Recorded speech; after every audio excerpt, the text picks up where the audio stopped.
ठीक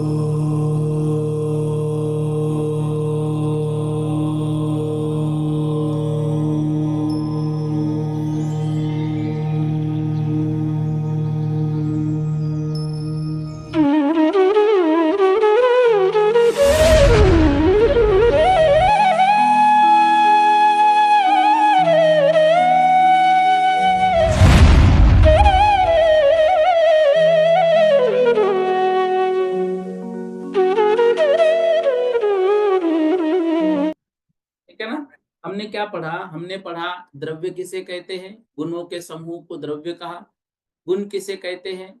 जो द्रव्य के सभी अवस्थाओं में और द्रव्य के हर भाग में पाए जाए। वे गुण दो प्रकार के, सामान्य और विशेष। सामान्य गुण जो सब द्रव्यों में पाए जाते हैं, और विशेष गुण जो बाकी द्रव्यों में नहीं लेकिन एक द्रव्य की विशेषता लिए हुए रहते हैं, जो सब द्रव्यों में नहीं व्याप्ते हैं, उसको विशेष गुण कहते हैं। सामान्य गुण के 6 भेद किए: अस्तित्व, वस्तुत्व, द्रव्यत्व, प्रमेयत्व और अगुरु लघुत्व और प्रदेशत्व। अस्तित्व गुण किसे कहा? जिस शक्ति के निमित्त से द्रव्य का कभी नाश ना हो, उसको अस्तित्व गुण कहते हैं। अस्तित्व मतलब सत्ता, वो कभी नाश नहीं होता है। वस्तुत्व, जिस शक्ति के निमित्त से द्रव्य में अर्थ क्रिया होती है, वस्तु की उस शक्ति को वस्तुत्व गुण कहते हैं। जैसे घड़े की अर्थ क्रिया जल धारण करना, तो घड़े का काम क्या है? जल का धारण करना। तो जिस शक्ति के निमित्त से द्रव्य में अर्थ क्रिया होती है, वस्तु की उस शक्ति को वस्तुत्व गुण कहते हैं। जो भी उसका कर्म है वो वस्तुत्व गुण है। द्रव्यत्व, जिस शक्ति के निमित्त से द्रव्य सर्वदा एक सा नहीं रहता है, उसकी पर्याय हमेशा बदलती रहती है, उसको द्रव्यत्व गुण कहते हैं। प्रमेयत्व, जिस शक्ति के निमित्त से द्रव्य किसी ना किसी के ज्ञान का विषय होता है, वस्तु की उस शक्ति को प्रमेयत्व गुण कहते हैं। वो किसी ना किसी के ज्ञान का विषय है। अगुरु लघुत्व, जिस शक्ति के निमित्त से द्रव्य की द्रव्यता कायम रहती है, अर्थात एक द्रव्य दूसरे द्रव्य रूप नहीं परिणमता, और एक गुण दूसरे रूप नहीं परिणमता, तथा एक द्रव्य के अनेक या अनंत गुण बिखर कर जुदे जुदे नहीं होते, वस्तु की उस शक्ति को अगुरु लघुत्व गुण कहते हैं। अर्थात उसके जितने गुण हैं वो गुण बने रहते हैं, वे कम अधिक नहीं होते हैं, और एक गुण दूसरे गुण में कभी प्रवेश नहीं करता। ज्ञान गुण कभी दर्शन गुण में नहीं, दर्शन गुण कभी ज्ञान गुण में नहीं, उसको कहते अगुरु लघुत्व गुण। प्रदेशत्व गुण कैसे कहते हैं? जिस शक्ति के निमित्त से द्रव्य का कुछ ना कुछ आकार होता है, वस्तु की उस शक्ति को प्रदेशत्व गुण कहते हैं। सभी द्रव्यों का कुछ ना कुछ आकार है, और उस आकार को प्रदेशत्व, क्योंकि उतने प्रदेश वो लोकाकाश के घेर रहा है, तो उसको प्रदेशत्व गुण कहते हैं। द्रव्य के कितने भेद हैं? द्रव्य के 6 भेद हैं: जीव, उद्गल, धर्म, अधर्म, आकाश और काल। जीव द्रव्य किसे कहते हैं? जिसमें चेतना गुण रहता है उसे जीव द्रव्य कहते हैं। ये तो हम सबको मालूम है। पुद्गल द्रव्य, जिसमें स्पर्श रस गंध वर्ण पाए जाते हैं, वह पुद्गल द्रव्य है। पुद्गल द्रव्य के भेद दो: परमाणु और स्कंध। परमाणु, सबसे छोटे पुद्गल को परमाणु कहते हैं। स्कंद, अनेक परमाणुओं के बंध समूह को स्कंद कहते हैं। बंध किसे कहते हैं? अनेक चीजों में एक पने का ज्ञान कराने वाले संबंध विशेष को बंध कहते हैं। तो जो बंध जाते हैं, अनेक प्रकार के परमाणु एक जगह आए, स्कंद बना, तो उनका संबंध विशेष को बंध कहते हैं। स्कंद के कितने भेद हैं? तो स्कंद के आहार वर्गना, तेजस वर्गना, भाषा वर्गना, मनोवर्गना, कार्बन वर्गना आदि 23 भेद है। और ये 23 प्रकार की वर्गना हमने गोमट सात जीव कांड में भी उसमें अर्थ में दिया हुआ है, आप वहां से देख लीजिएगा। आहार वर्गना, औदारिक, वैक्रियक, आहारक, इन 3 शरीर रूप तथा श्वासोच्छ्वास रूप जो वर्गना परिणमती है, उसे आहार वर्गना कहते हैं। ये गोमट सार में भी हमारा विषय हुआ। औदारिक शरीर किसे कहते हैं? मनुष्य तथा तिर्यंच के स्थूल शरीर को औदारिक शरीर। वैक्रियक शरीर, जिसमें छोटे बड़े एक अनेक आदि नाना क्रियाओं को करे ऐसे देव और नारकियों के शरीर को वैक्रियक शरीर कहते हैं। आहारक शरीर, छठे गुणस्थानवर्ती मुनि तत्वों के शंका आदि होने पर केवली या श्रुत केवली के निकट जाने के लिए मस्तक में से जो एक हाथ का उनका पुतला निकलता है उसे आहारक शरीर कहते हैं। तेजस शरीर किसे कहते हैं? औदारिक और वैक्रियक शरीर को कांति देने वाला तेजस शरीर जिस वर्गना से बनता है उस वर्गना को तेजस वर्गना कहते हैं। भाषा वर्गना जो शब्द रूप परिणमती है उसे भाषा वर्गना कहते हैं। मनोवर्गना जो द्रव्य मन रूप परिणमती है उसे मनोवर्गना कहते हैं। कार्बन वर्गना जो कार्बन शरीर रूप परिणमती है उस वर्गना को कार्बन वर्गना कहते हैं। कार्बन शरीर किसे कहते हैं? ज्ञानावरणादि अष्ट कर्मों के समूह को कार्बन शरीर कहते हैं। तेजस और कार्बन शरीर किसके होते हैं? तेजस कार्बन शरीर सभी संसारी जीवों के होते हैं। धर्म द्रव्य किसे कहते हैं? जो द्रव्य गति रूप परिणाम जीव और पुद्गल को गमन में सहकारी है उसे धर्म द्रव्य। जैसे चलती हुई मछली के लिए जल। अधर्म द्रव्य जो द्रव्य गति पूर्वक स्थिति रूप परिणामते जीव और पुद्गल को स्थिति में सहकार्य है उसको अधर्म द्रव्य कहते हैं। जैसे ठहरे हुए मनुष्य के लिए छाया, मतलब धर्म अधर्म, धर्म चलने के लिए प्रवृत्त नहीं करता, चल रहा है तो मदद करता है। अधर्म रोकने के लिए प्रवृत्त नहीं करता लेकिन रुकने के लिए मदद करता है। आकाश द्रव्य जो जीवादिक पांच द्रव्यों को ठहरने के लिए जगह अर्थात स्थान देता है उसे आकाश द्रव्य कहते हैं। काल द्रव्य किसे कहते हैं? जो जीवादिक द्रव्यों को परिणमन अर्थात वर्तना में सहकार्य होता है उसे काल द्रव्य कहते हैं। जैसे कुम्हार के चाक के घूमने के लिए लोहे की किल, वो काल द्रव्य। मतलब काल द्रव्य की मुख्य व्याख्या है वर्तना। जो जीव द्रव्यों का परिणमन कर रहा होता है उस परिणमन में सहकारी है। वो खुद परिणमन नहीं करा रहा है लेकिन सहकारी है, मतलब कारण है। जैसे मोबाइल है, मोबाइल हमने लिया, आधे घंटे में वो पुराना हुआ। अभी तो नया का नया है, हाँ नया है, लेकिन आधा घंटा पुराना हुआ। अभी आधा घंटा पुराना काल द्रव्य ने उसको नहीं किया, लेकिन उतना समय बीत गया तो उतने समय बीतने में परिणमन में वर्तना जो है वो सहकारी है, ये काल द्रव्य है। काल द्रव्य के कितने भेद? दो, निश्चय काल, व्यवहार काल। काल निश्चय काल, काल द्रव्य को निश्चय काल कहते हैं और काल द्रव्य की घड़ी दिन मास आदि पर्याय को व्यवहार काल कहते हैं। तो निश्चय काल मतलब वर्तना, तो परत्वा परत्व क्रिया ये जो है ये व्यवहार काल। पर्याय किसे कहते हैं? गुण के विकार को पर्याय कहते हैं।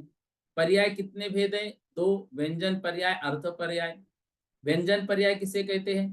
प्रदेशत्व गुण के विकार को व्यंजन पर्याय कहते हैं, जो प्रदेशत्व गुण में विकार आता है। व्यंजन पर्याय के कितने भेद? स्वभाव व्यंजन पर्याय, विभाव व्यंजन पर्याय। स्वभाव व्यंजन बिना दूसरे निमित्त से जो व्यंजन पर्याय होती है वो स्वभाव व्यंजन पर्याय, जैसे जीव की सिद्ध पर्याय। विभाव व्यंजन पर्याय दूसरे के निमित्त से जो व्यंजन पर्याय होती है उससे विभाव व्यंजन पर्याय कहते हैं। तो जीव की नर नारकादि पर्याय, तो ये विभाव है और सिद्ध पर्याय ये स्वभाव है। इस विषय में और भी डिटेल वर्णन हमने इसको पढ़ते समय लिया था, वो विषय अभी नहीं ले रहे हैं क्योंकि ये परीक्षा के हिसाब से उसमें और कंफ्यूज हो जाएंगे। तो ये स्वभाव और विभाव दोनों आप याद रखना। अर्थ पर्याय किसे कहते हैं? प्रदेशत्व गुण के सिवाय अन्य समस्त गुणों के विकार अवस्थाओं या हालातों को अर्थ पर्याय कहते हैं। अर्थ पर्याय के कितने भेद? इसके भी दो, स्वभाव अर्थ पर्याय, विभाव अर्थ पर्याय। बिना दूसरे के निमित्त से जो अर्थ पर्याय प्रकट हो वो स्वभाव अर्थ पर्याय, जीव का केवल ज्ञान। और विभाव अर्थ जो पर के निमित्त से उत्पन्न हो, विभाव अर्थ पर्याय जैसे जीव के राग द्वेष। तो जो अंतरंग पर्याय है वो स्वभाव व्यंजन पर्याय, और जो बहिरंग पर्याय है मतलब जो सिद्धों के अलावा बाकी संसारी जीव की, वो विभाव व्यंजन। अर्थ में जो स्वभाव अर्थ मतलब जीव का स्वयं का केवल ज्ञान है स्वभाव अर्थ, और जो राग द्वेष आदि है ये विभाव अर्थ। उत्पाद किसे कहते हैं? द्रव्य में नवीन पर्याय की उत्पत्ति को उत्पाद कहते हैं। द्रव्य की पूर्व पर्याय के त्याग को व्यय कहते हैं। और प्रत्यय विज्ञान की कारणभूत द्रव्य की किसी अवस्था को, प्रत्यय विज्ञान मतलब भाई ये वही सोना है जिसकी पहली अंगूठी थी, तो अंगूठी का व्यय हुआ, जो नया बना वो जो भी गहना है वो उत्पाद हुआ, और जो सोना है वो नित्यता बना वो द्रव्य हुआ।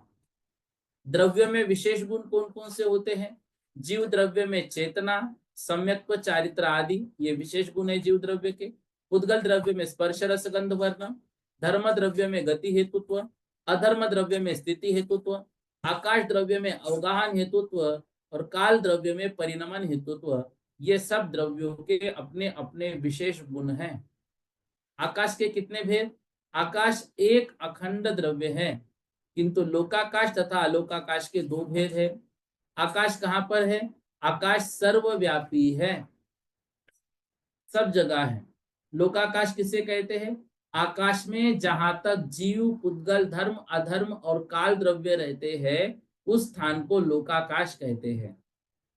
ठीक है। अलोकाकाश किसे कहते हैं? लोक के बाहर के आकाश को अलोकाकाश कहते हैं। लोक की मोटाई, ऊंचाई, चौड़ाई कितनी है? लोक की मोटाई उत्तर और दक्षिण दिशा में सब जगह 7 राजू, नीचे जो हम गिनते हैं ऐसा। चौड़ाई पूर्व और पश्चिम दिशा में मूल में नीचे से 7 राजू मध्य क्रम तक, ऊपर में घटकर 7 राजू की ऊंचाई पर 1 राजू, मतलब नीचे 7 राजू है, फिर ऐसे ऊपर घटते घटते घटते गई, एकदम सेंटर में 1 राजू हो गई। 7 राजू के हाइट पे ऊंचाई उसकी सिर्फ 1 राजू है।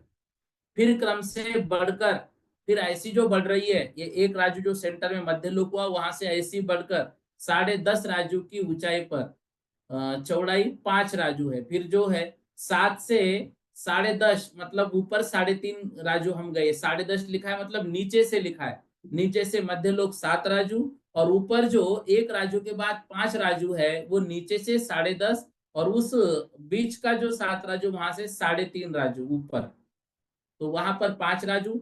फिर क्रम से घटकर 14 राजू की ऊंचाई पर, मतलब नीचे से 14 राजू की ऊंचाई पर फिर से 1 राजू, मतलब नीचे 7 राजू, ठीक सेंटर में 1 राजू और ठीक ऊपर 1 राजू, और वो दो जो 1 राजू है उसके बीच में 5 राजू। कहां से? नीचे से 3.5, मतलब ऊपर से भी 3.5, क्योंकि नीचे से 7 और ऊपर 7, ऐसे दो भाग करेंगे तो वो 14 राजू हो गए। तो ऊपर के 7 राजू के दो भाग करेंगे 3.5 राजू के, और 3.5वें राजू में बीच में 5 राजू उसकी चौड़ाई है। तो इस प्रकार से ऊर्ध्व अधो दिशा में ऊंचाई 14 राजू है, ऊपर से नीचे तक। एक दीदी का बीच में प्रश्न था, लोक की मोटाई, ऊंचाई, चौड़ाई समझ में नहीं आ रही है, तो देखो ध्यान से, नीचे से 7 राजू करना है, फिर ऊपर सीधा 14 राजू खींचे, 14 राजू, और ऊपर फिर 1 राजू हमने बना दिया। फिर अब ये जो 14 राजू है उसके सेंटर में फिर से 1 राजू, और 1 राजू और 1 राजू के सेंटर में बीच में 5 राजू। अब उसको जो जोड़ेंगे तो ऐसा आकार जो बन जाएगा, मतलब कमर में हाथ रखा हुआ मनुष्य, ये लोक की मोटाई, ऊंचाई और चौड़ाई है। ठीक है। धर्म तथा अधर्म द्रव्य खंड रूप में है, अखंड रूप में इनकी स्थिति कहाँ है? धर्म और अधर्म द्रव्य दोनों एक एक अखंड द्रव्य है, दोनों ही समस्त लोकाकाश में व्याप्त है।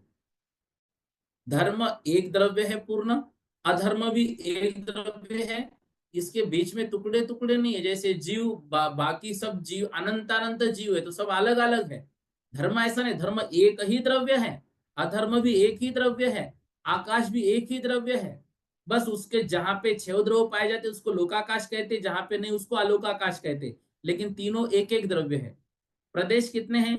आकाश के जितने हिस्से को एक उद्गल परमाणु रोकता है उसको प्रदेश कहते हैं। ठीक है ना। ये इस व्याख्या को हमने द्रव्य संग्रह में पढ़ा था। काल द्रव्य के कितने भेद रूप है और उनकी स्थिति कहाँ है? लोकाकाश के जितने प्रदेश है उतने ही काल द्रव्य है, क्योंकि लोकाकाश के एक एक प्रदेश पर एक एक काल द्रव्य स्थित है। तो लोकाकाश के जितने प्रदेश उतने ही काल द्रव्य। तो काल द्रव्य कितने हुए? काल द्रव्य असंख्यात हुए, और धर्माधर्म एक हुआ, आकाश एक हुआ। ठीक है। और काल द्रव्य असंख्यात हुए। उद्गल द्रव्य कितने और उनकी स्थिति कहाँ है? उद्गल द्रव्य अनंतानंत है और वे समस्त लोकाकाश में भरे हुए हैं। जीव द्रव्य भी अनंतानंत है और वे समस्त लोकाकाश में भरे हुए हैं। एक जीव कितना बड़ा है? एक जीव प्रदेशों की अपेक्षा लोकाकाश के बराबर है, परंतु संकोच विस्तार के कारण अपने शरीर के प्रमाण है, और मुक्त जीव अंत के शरीर के प्रमाण है। मतलब जीव का हम आकार यदि देखना चाहें तो सबसे बड़ा आकार जीव का आकार जीव के प्रदेशों की अपेक्षा लोकाकाश के बराबर है, उतना जीव बन सकता है। परंतु जो शरीर में वो चला जाता है, संकोच विस्तार के कारण उतना ही उसको अपना प्रमाण बना लेता है। और मुक्त जीव जो है, उनका अंतिम शरीर जो होगा उतना आकार उनका बच जाता है। लोकाकाश के बराबर कौन सा जीव है? मोक्ष जाने के पहले केवली समुद्घात करने वाला जीव लोकाकाश के बराबर होता है। समुद्घात मूल शरीर को छोड़े बिना जीव के प्रदेशों के शरीर से बाहर निकलने को समुद्घात कहते हैं। मूल शरीर को नहीं छोड़ेंगे, लेकिन यहाँ के आत्म प्रदेश बाहर निकल जाएंगे, तो ये समुद्घात कहलाता है। अस्तिकाय किसे कहते हैं? बहुप्रदेशी द्रव्य को अस्तिकाय कहते हैं। ठीक है ना? जो बहुप्रदेशी है, बहुत सारे प्रदेश को घेरता है। अस्तिकाय कितने हैं? 5। जीव, पुद्गल, धर्म, अधर्म, आकाश। इन पांचों द्रव्यों को अस्तिकाय कहते हैं, क्योंकि ये बहुप्रदेशी है। और काल द्रव्य बहुप्रदेशी नहीं, इसलिए वह अस्तिकाय नहीं है। काल द्रव्य एक प्रदेशी ही है, और प्रत्येक प्रदेश में एक एक कालानु स्थित है। वो भले ही असंख्यात है, कालानु असंख्यात है, लेकिन एक प्रदेशी है। धर्म द्रव्य एक है, लेकिन असंख्यात प्रदेशी है। ठीक है? यदि पुद्गल परमाणु एक प्रदेशी है, तो वह अस्तिकाय कैसे हुआ? तो मतलब कालाणु को तो एक प्रदेशी कह रहे हैं, इसलिए उसको अस्तिकाय नहीं कह रहे हैं। तो जो पुद्गल परमाणु है, जो छोटा अणु जिसका दूसरा टुकड़ा नहीं हो सकता है, वह भी एक प्रदेशी है, उसको अस्तिकाय क्यों कह रहे हैं? तो कह रहे हैं पुद्गल परमाणु शक्ति की अपेक्षा अस्तिकाय है, अर्थात स्कंद रूप में होकर बहुप्रदेशी हो जाता है, इसलिए उपचार से उसको अस्तिकाय कहा। एक प्रदेशी होते हुए भी उसको बहुप्रदेशी कहा है, क्योंकि वो शक्ति उसकी वैसी है कि भविष्य में वो जुड़ जाएगा। और कालाणु की शक्ति नहीं, कभी कालाणु आपस में जुड़ते नहीं है, भले ही वो ऐसे एक दूसरे को चिपके हुए समस्त लोक में जैसे रत्नों की राशि की तरह, लेकिन वो कभी एक नहीं होंगे। अनुजीवी गुण किसे कहते हैं? वस्तु के भाव स्वरूप गुणों को अनुजीवी गुण कहते हैं। सम्यक्त्व, चारित्र, सुख, चेतना, स्पर्श, रस, गंध, वर्ण। तो सम्यक्त्व, चारित्र, सुख, चेतना ये जीव के गुण हुए। अनुजीवी गुण स्पर्श, रस, गंध, वर्ण ये पुद्गल के हुए। ये भाव स्वरूप गुण है, ये अनुजीवी गुण कहलाते हैं। और प्रतिजीवी गुण वस्तु के अभाव स्वरूप धर्म को प्रतिजीवी गुण कहते हैं। अभाव स्वरूप धर्म मतलब ये वास्तविकता में ये जो गुण है, ये ऊपर के गुण नहीं होने से हो गए। जैसे अस्तित्व ना होने से नास्तित्व, मूर्तत्व ना होने से अमूर्तत्व, अचेतनत्व वास्तविक में कोई गुण नहीं है, लेकिन चेतनत्व नहीं है, इसलिए अचेतनत्व, इसको कहते हैं प्रतिजीवी गुण। अभाव किसे कहते हैं? एक पदार्थ की दूसरे पदार्थ में गैर मौजूदगी को अभाव कहते हैं। देखो, प्रश्न ये कैसे याद करना, शब्द से ही प्रश्न का उत्तर हमको मिल जाए, इस तरह से याद करना तो याद रहेंगे। अभाव के कितने भेद हैं? प्राग भाव, प्रध्वंसा भाव, अन्योन्या भाव, अत्यंता भाव। प्राग भाव वर्तमान पर्याय का पूर्व पर्याय में अभाव प्राग भाव कहलाता है।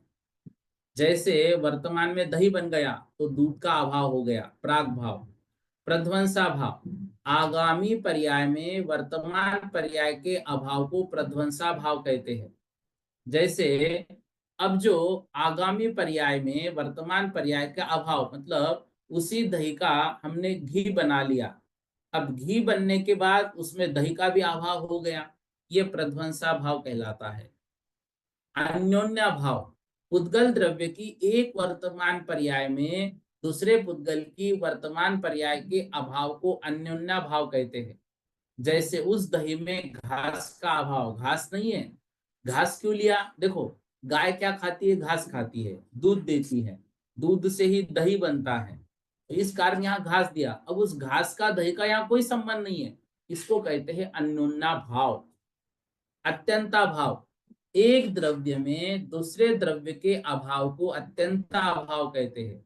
मतलब ये कभी एक साथ हो ही नहीं सकते। जैसे पुद्गल में जीव का अभाव, जीव में पुद्गल का अभाव, ये अत्यंता अभाव है, ऐसा कभी नहीं होगा। जीव के अनुजीवी गुण चेतना, सम्यक्त्व, चारित्र, सुख, वीर्य, भव्यत्व, अभव्यत्व, जीवत्व, वैभाविक, कर्तृत्व, भोक्तृत्व वगैरह ये अनंत अनुजीवी गुण हैं। जीव के प्रतिजीवी गुण अव्याबाधत्व, अवगाहनत्व, अगुरु लघुत्व, सूक्ष्मत्व, नास्तित्व इत्यादि ये जीव के प्रतिजीवी गुण हैं। चेतना किसे कहते हैं? जिसमें पदार्थों का प्रतिभास अर्थात देखना और जानना होता है, उसको चेतना कहते हैं। चेतना के कितने भेद हैं? तो कह रहे हैं चेतना के दो भेद हैं, दर्शन चेतना और ज्ञान चेतना। दर्शन चेतना जिसमें महासत्ता अर्थात सामान्य का प्रतिभास अर्थात निराकार झलक होती है। दर्शन चेतना हमें कुछ दिख रहा है, सामान्य उसका निराकार झलक हमको दिख गई, ये दर्शन चेतना। महासत्ता समस्त पदार्थों के अस्तित्व गुण को ग्रहण करने वाली सत्ता को महासत्ता कहते हैं। ज्ञान चेतना अवांतर सत्ता विशिष्ट विशेष पदार्थों को विषय करने वाली चेतना को ज्ञान चेतना कहते हैं। अवांतर सत्ता विशिष्ट विशेष पदार्थों को विषय करने वाली चेतना को ज्ञान चेतना कहते हैं। अवांतर सत्ता किसी विवक्षित पदार्थ की सत्ता को अवांतर सत्ता कहते हैं। विवक्षित पदार्थ की सत्ता, देखो ज्ञान चेतना क्या है? अवांतर सत्ता विशिष्ट विशेष पदार्थों को विषय करने वाली चेतना। फिर अवांतर क्या है? किसी विवक्षित पदार्थ की सत्ता को अवांतर सत्ता कहते हैं। भाई जिसको हमें जानना है, अब जानेगा कौन? ज्ञान। अब जिसको हमें जानना है उसको हम कहेंगे अवांतर सत्ता, क्योंकि वो हमारे लिए विवक्षित है। दर्शन चेतना के भेद चक्षु, अचक्षु, अवधि और केवल। ज्ञान चेतना के भेद मति, श्रुत, अवधि, मनपर्या और केवल ज्ञान। क्योंकि इसके माध्यम से हम किसी वस्तु को जानते हैं, वह ज्ञान चेतना। मति ज्ञान इंद्रिय और मन की सहायता से जो ज्ञान होता है उसको मति ज्ञान कहते हैं। मति ज्ञान के भेद सांव्यवहारिक, प्रत्यक्ष और परोक्ष। परोक्ष मति ज्ञान स्मृति, प्रत्यभिज्ञान, तर्क और अनुमान। अब यहाँ पर बहुत लोगों को दिक्कत हुई कि परोक्ष मति ज्ञान में 4 लिए, यहाँ आगम नहीं लिया। देखो ऊपर जो आगम का भेद लिया था वो प्रमाण के भेद में लिया था। तो स्मृति भी प्रमाण है क्योंकि हमें वो याद है, प्रत्यभिज्ञान भी प्रमाण है क्योंकि वो जोड़ रही है, तर्क भी प्रमाण है क्योंकि हम वहां तर्क दे रहे हैं, अनुमान भी प्रमाण है क्योंकि अनुमान लगाया जाता है यहाँ धूम है तो अग्नि है, और तर्क मतलब व्याप्ति ज्ञान, अविनाभावी ज्ञान। तो इस प्रकार ये परोक्षमति ज्ञान के भेद है। यहाँ पे आगम इसलिए नहीं लिया क्योंकि आगम मति ज्ञान नहीं है। जो हमारे सामने शास्त्र रखे वो हमारा मति ज्ञान नहीं है, वो तो आगम तो वो तो मुनि महाराज जी का ज्ञान है, बस उसको हम हमारे अंदर आत्मसात करेंगे, लेकिन वो हमारा मति ज्ञान नहीं है। इसलिए यहाँ पर आगम का भेद नहीं लिया है। और ऊपर प्रमाण में उसको इसलिए लिया है आगम, ताकि उस आगम से हम प्रमाण दें कि ये बात आगम में लिखी गई है। इसलिए दोनों में कंफ्यूज मत होना आप। मति ज्ञान के दूसरी तरह से कितने भेद? अवग्रह, यह, अवाय धारणा। तो अवग्रह किसे कहते हैं? इंद्रिय और पदार्थ के योग्य स्थान में अर्थात मौजूद जगह में रहने पर सामान्य प्रतिभास रूप दर्शन के पीछे अवांतर सत्ता सहित विशेष वस्तु के ज्ञान को अवग्रह कहते हैं। जैसे यह मनुष्य है, यह ज्ञान अवग्रह से ज्ञात पदार्थों के विषय में उत्पन्न हुए संशय को दूर करते हुए विशेष जानने की जिज्ञासा यह। जैसे ठाकुरदास जी हैं, पहले तो हमें सामान्य मनुष्य दिखा, फिर हमें लगा कि नहीं ये ठाकुरदास जी, यहाँ ज्ञान इतना कमजोर है कि किसी पदार्थ का यह ज्ञान होकर छूट जाए, उसके विशेष कालांतर में संशय या विस्मरण हो जाता है। अवाय, यहाँ से ज्ञात पदार्थ में ये वही है, अन्य नहीं है, ऐसा मजबूत ज्ञान। तो सामान्य मनुष्य देखा, यह अवग्रह हुआ। ठाकुरदास जी की कोई और है, यह हुई अवाय, नहीं नहीं ये तो ठाकुरदास जी हैं। तो अवाय के ज्ञान में संशय नहीं बचता है, लेकिन विस्मरण हो सकता है। और धारणा, जिस ज्ञान से ज्ञात पदार्थ कालांतर में संशय विस्मरण नहीं होता है, उसको धारणा कहते हैं। मति ज्ञान अर्थात अवग्रह के विषयभूत पदार्थों के कितने भेद हैं? तो कह रहे हैं 2 भेद हैं, व्यक्त और अव्यक्त। व्यक्त को अर्थावग्रह कहते हैं, अव्यक्त को व्यंजनावग्रह कहते हैं। अवग्रहादिक ज्ञान दोनों ही प्रकार के पदार्थों में होते हैं या कैसे? तो व्यक्त पदार्थ के अवग्रहादि चारों ही ज्ञान होते हैं, परंतु अव्यक्त पदार्थों का केवल अवग्रह ज्ञान ही होता है और वो छूट जाता है क्योंकि पदार्थ अव्यक्त है।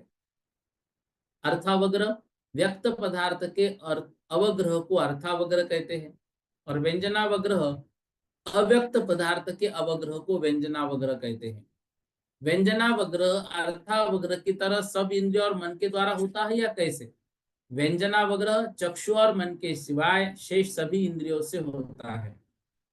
चक्षु और मन से जो भी ज्ञान होगा वो अर्थावग्रह ही होगा, उससे व्यंजनावग्रह नहीं होगा, क्योंकि चक्षु और मन स्पष्ट जानता है।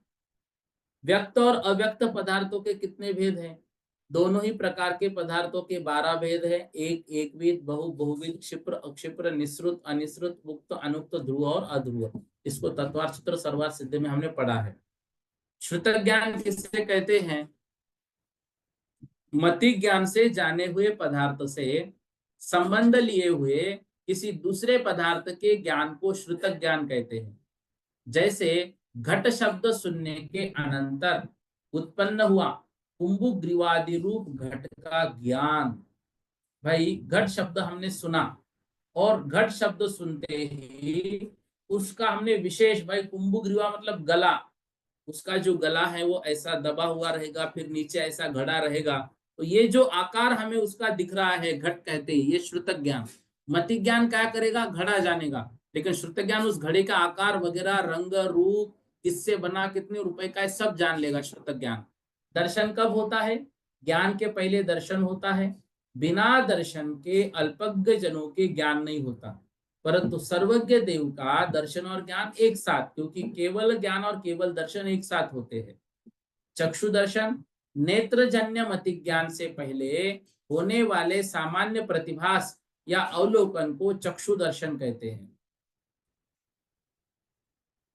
और अचक्षु दर्शन चक्षु के सिवाय अन्य इंद्रिय और मन संबंधी मति ज्ञान के पहले होने वाले सामान्य अवलोकन को अचक्षु, मतलब जो मति ज्ञान आंखों से होता है उससे पूर्व जो दर्शन होता है वो चक्षु दर्शन, और जो मति ज्ञान मन मतलब आंख को छोड़कर अन्य इंद्रिय और मन संबंधी मति ज्ञान के पहले सामान्य अवलोकन जो होता है वो अचक्षु दर्शन। अवधि दर्शन अवधि ज्ञान के पहले होने वाले सामान्य अवलोकन को अवधि दर्शन कहते हैं। केवल दर्शन केवल ज्ञान के साथ होने वाले सामान्य अवलोकन को केवल दर्शन कहते हैं। क्या श्रुत दर्शन नहीं लिया? क्योंकि श्रुत ज्ञान जो है वो मति ज्ञान पूर्वक होता है, और मति ज्ञान में ऑलरेडी दर्शन हो रहा है, इसलिए श्रुत ज्ञान के पहले दर्शन की आवश्यकता नहीं होती। और जो मनःपर्यय ज्ञान है वह मनःपर्यय ज्ञान भी दूसरों के मन में स्थित विचारों को जान रहा है, इस कारण से वहां पर भी जो है वो श्रुत ज्ञान का संबंध रहता है। इस कारण से उसमें भी मनःपर्यय ज्ञान के पूर्व भी दर्शन की आवश्यकता नहीं होती है। सम्यक तो गुण किसे कहते हैं? जिस गुण के प्रकट होते उसे यहाँ पर ये लिखना, ये व्याख्या थोड़ी गलत है। जिस गुण के प्रकट होने से जिस गुण के प्रकट होने से जीव का आचरण सम्यक्त रूप होता है उसको सम्यक्त गुण कहते हैं। चारित्र बाह्य और अभ्यंतर क्रिया के निरोध से प्रादुर्भूत आत्मा की शुद्धि विशेष, पाप से निवृत्ति, पुण्य प्रवृत्ति, तो इसको कहते हैं चारित्र। बाह्य क्रिया किसे कहते हैं?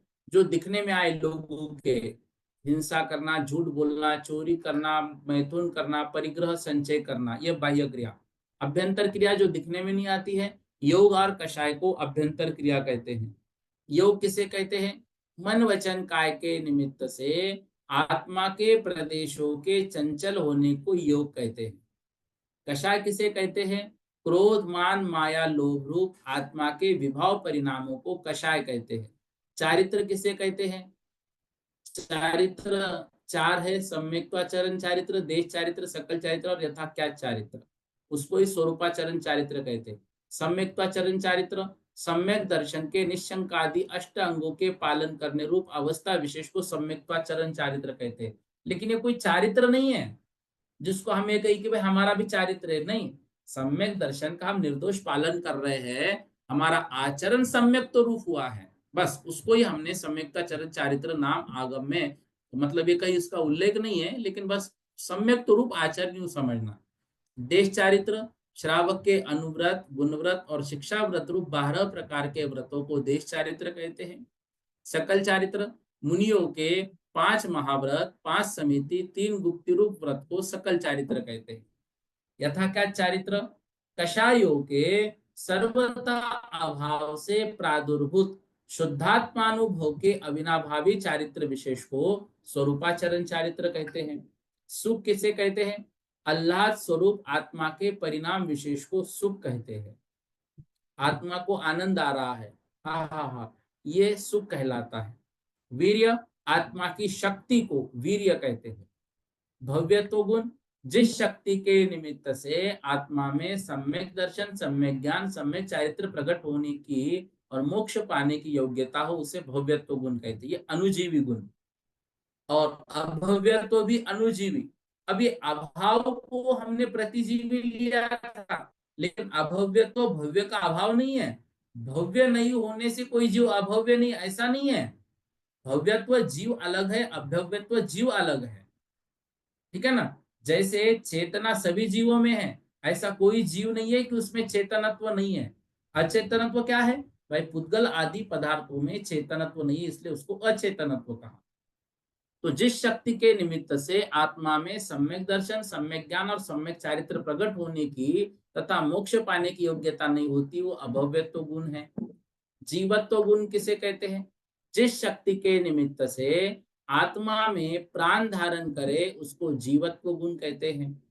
प्राण किसे कहते हैं? जिनके संयोग से यह जीव जीवन अवस्था को प्राप्त होता है और वियोग से मरण अवस्था को प्राप्त होता है, उन्हें प्राण कहते हैं। प्राण के कितने भेद हैं? प्राण के दो भेद हैं, द्रव्य प्राण और भाव प्राण। द्रव्य प्राण के कितने भेद हैं? 10। स्पर्शन इंद्रिय, रसना, घ्राण इंद्रिय, चक्षु इंद्रिय, श्रोत्र इंद्रिय, मतलब 5 इंद्रिय, 3 बल, मन बल, वचन बल, काय बल, आयु और श्वासोश्वास, ये 10 द्रव्य प्राण है। भाव प्राण, आत्मा की जिस शक्ति के निमित्त से इंद्रियादिक अपने कार्य में प्रवर्ते, उसको भाव प्राण कहते हैं। और किस जीव के कितने प्राण? एक इंद्रिय जीव के 4 प्राण, द्विइंद्रिय के 6 प्राण, 3 इंद्रिय के 7 प्राण, 4 इंद्रिय के 8 प्राण, पंचेंद्रिय असैनी के 9 प्राण और सैनी पंचेंद्रिय के 10 प्राण। भाव प्राण, भाव प्राण के दो भेद, भावेंद्रिय और बल प्राण। भावेंद्रिय स्पर्शन, रसना, घ्राण, चक्षु, श्रोत्र, ये भाव इंद्रिया 5। और बल प्राण मन बल, वचन बल, काय बल, ये भाव प्राण कहलाते हैं। ठीक है, ये भाव प्राण कहलाते हैं, भावेंद्रिय और बल प्राण। बल प्राण के कितने भेद? 3, मन वचन काय बल। वैभाविक गुण, जिस शक्ति के निमित्त से दूसरे द्रव्य के संबंध होने पर आत्मा में विभाव परिणत होती है, वो वैभाविक गुण कहलाते हैं। जैसे जीव के राग द्वेष आदि ये वैभाविक गुण है। अव्याबाधत्व प्रतिजीव्या असातारूप आकुलता के अभाव को अव्याबाधत्व प्रतिजीवी गुण कहते हैं। तो ये अभाव में प्रकट हुआ, इसके साता असातारूप आकुलता का अभाव, अव्याबाधत्व। अवगाहनत्व प्रतिजीवी गुण, परतंत्रा के अभाव, आयु कर्म के अवगाहनत्व को प्रतिजीवी गुण कहते हैं। अगुरु लघुत्व गुण, उच्चता और निश्चता अर्थात गोत्र कर्म के अभाव को अगुरु लघुत्व प्रतिजीवी गुण कहते हैं। सूक्ष्मत्व प्रतिजीवी गुण, इंद्रियों के विषय रूप स्थूलता अर्थात नाम कर्म के अभाव को सूक्ष्मत्व प्रतिजीवी गुण कहते हैं। इस प्रकार दूसरा अध्याय पूर्ण हुआ और इतने प्रश्न, मतलब ये लगभग 245 प्रश्न इसमें से आएंगे। मैं गारंटी दे रहा हूँ ये 200 प्रश्न आपको याद है, एक बार आप अच्छे से पढ़ो। 40-45 प्रश्न आपको थोड़े याद करने पड़ेंगे, क्योंकि बाकी प्रश्न तो आपके ऑलरेडी हुए हैं। बालबोध, छड़ाला, तत्वार सूत्र, सर्वार सिद्धि आदि विषय में तो याद है। नाम से करने का प्रयास करो तो आराम से हो जाएंगे। इस प्रकार से यहाँ पूर्ण हुआ। अब कल से क्या करेंगे? कल से गोमट सार का और जैन सिद्धांत प्रवेशिका का एक बार ऐसा लेंगे कि किससे कितने क्या क्या प्रश्न और बन सकते हैं। तो उसका कल से हम थोड़ा रिवीजन लेंगे। आप लोग बहुत अच्छे से अध्ययन करके परीक्षा की तैयारियां भी कीजिए। ये 1-1 घंटे की क्लास में भी आप बैठ गए, अच्छे से अध्ययन करते हुए, तो आपकी तैयारी बहुत अच्छे से हो जाएगी। ठीक है, समग्र जी जैन बोलो, जल्दी जल्दी बोलो, क्योंकि 8 बजे मैं बंद नहीं करता हूँ, अगली क्लास शुरू हो जाती है। भैया जी वो कल की रिकॉर्डिंग, कल क्लास नहीं कर पाए थे हम, तो वो किया उसकी था ना रिकॉर्डिंग रिकॉर्डिंग, तो हुआ है, मिली। कल अपलोड हो जाएगा। वो हो भी गया होगा, और शुभम भाई कर लेते अपलोड। ठीक है भैया। ठीक है, हाँ, धन्यवाद। हाँ। नीलम दीदी जी बोलिए।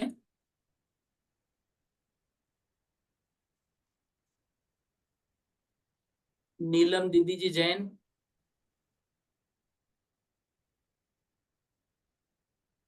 संगीता जी जैन। भैया जी जय जिनेन्द्र। जय भैया जिनेन्द्र। जी, सुधा सागर भाग 3 मॉडल पेपर में क्वेश्चन था, होंडा सपनी काल के किन्हीं दो दोषों को बताइए। तो यदि हम इस तरह लिख दें, तीर्थंकर के मतलब तीसरे काल में जन्म हुआ, 30 में ही निर्वाण हो गया, ये लिखे, या उसमें ऐसे लिखा है कि साधु का अपमान होता है, अनादर होता है, देखो भूतों की उसमें जो पूजा। ये है वो आपको लिखने पड़ेंगे, क्योंकि वो प्रश्न सुधा सागर जिनवानी के अपेक्षा से बनाया जा रहा है। और जब प्रश्न बनेगा ना, तो प्रश्न जी, बनते समय उसका उत्तर पत्रिका भी उनको बनाकर दी है सांगानेर को। तो फिर वो चेक अच्छा, कैसे करेंगे, उस उत्तर पत्रिका के अनुसार चेक होगा। तो जो विषय उस ओके। ग्रंथ का है वही विषय हमको लिखना है। हाँ, भाषा में यदि थोड़ा आप अपने लैंग्वेज का प्रयोग उसमें करो तो वो दिक्कत नहीं है, लेकिन विषय वही होना चाहिए। लेकिन भैया जी, जैसे इसमें जो हमने अब तक पढ़ते आए हैं कि चक्रवर्ती का मान नहीं, खंड, वो इस देखो तरह वो का। बात सही है, लेकिन आप वो प्रवचन का उस समय जो विषय आया होगा ना, तो वो हमको लिखना है बस। ओके ओके ओके, ठीक है। ठीक है उसमें ना। एक ही बात को बार बार ऐसे कहा है, भूतों की पूजा नहीं होती, रागी की पूजा, मतलब एक ही बात को बार बार बार हाँ बार, तो ठीक वही है ना, बात हम देखो दो अब लिख दें हमें तो बस। क्या है उसके अनुसार ही करना है, आप समझो। ठीक, नहीं तो मतलब छोटे छोटे पॉइंट है, वही लिख दें, 2 पॉइंट बस। बिल्कुल बिल्कुल बिल्कुल वही लिखो। ओके भैया, अभी देखो, थैंक अभी यू भैया। हम जैन सिद्धांत प्रविष्टिका पढ़ रहे हैं, बहुत सारे प्रश्नों की व्याख्या हमने थोड़ी अलग भी देखी है। लेकिन अब हमको इसी के अनुसार पूछी जाएगी, उत्तर पत्रिका इससे ही बनेगी, इसलिए इससे ही याद आप करना।